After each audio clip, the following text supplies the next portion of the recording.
Iiyak siya kung hindi kanya nakakatabi sa pagtulog o hindi kanya nakakausap sa araw-araw.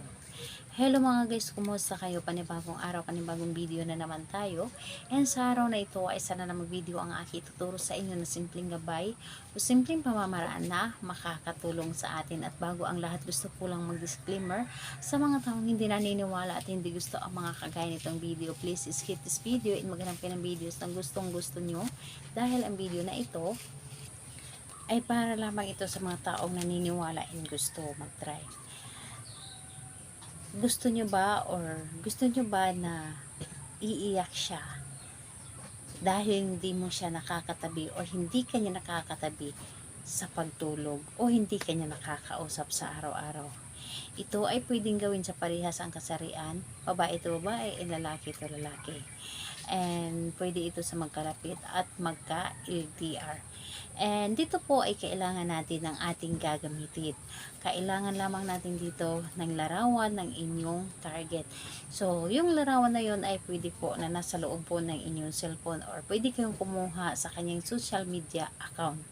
Pwede kayong kumuha sa social media account. Dapat po ay clear photo po ito. Yung tipong para bang nakatingin siya sa inyo. Dahil mas maganda na nakatingin yung mga mata niya sa inyo sa larawan. And ayun po, yun lamang ang dapat nating ihanda. At kapag handa na yung larawan niya, kailangan mo lang din dito ihanda ang inyong sarili. Ihanda mo ang iyong sarili, kailangan na i-claim mo sa iyong sarili na ito ay gustong gusto mong gawin. Ito ay agawin mo dahil mahal na mahal mo siya or gusto mo siyang paiyakin, and kailangan na buo ang inyong loob, tiwala, paniniwala sa paggawa nito at hindi ka nagdadalawang isip. Dahil kapag nagdalawang isip ka ay wag mo na lamang itong gawin para hindi po masayang ang inyong oras. So, ayun po. Kapag ready ka na ay pwede mo na itong simulan.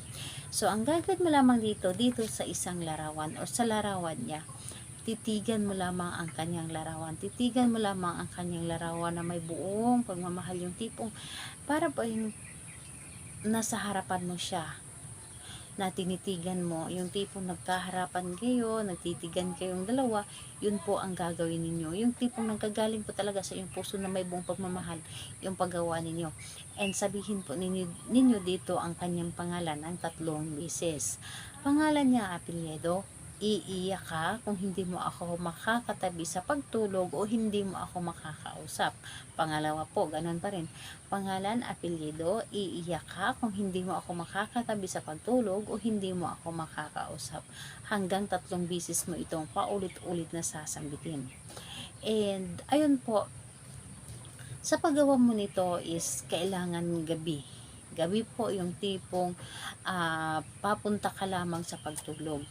Kahit na nakahiga ka na or nakaupo ka pa lamang sa iyong kama, pwede po.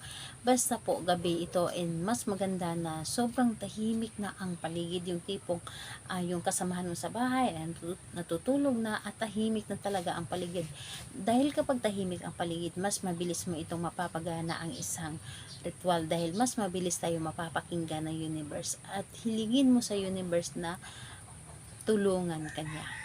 So, mas maganda na sa gabi is nagme-meditate tayo, dahil kapag tayo ay nag-meditate kapag gabi, ay mas mabilis tayong mapapakinggan. Yes po, dahil lagi ko yung ginagawa sa akin kapag gabi na, kapag natutulog na yung mga kasama ko sa bahay at ako na lamang mag-isa na nakagising or gising, ako na lamang mag-isang gising, ginagawa ko yan kahit may katabi ako. So, isip lamang ang pinapagana ko, dahil yung isip natin ay makapangyarihan kung ano yung nasa isip natin, yun po ay magkakatotoo. So, ayun po, gawin ito sa kahit anong araw at oras, pwede mo itong gawin, basta't buo lamang ang inyong loob. Salamat po sa inyo, bye bye everyone, God bless us all.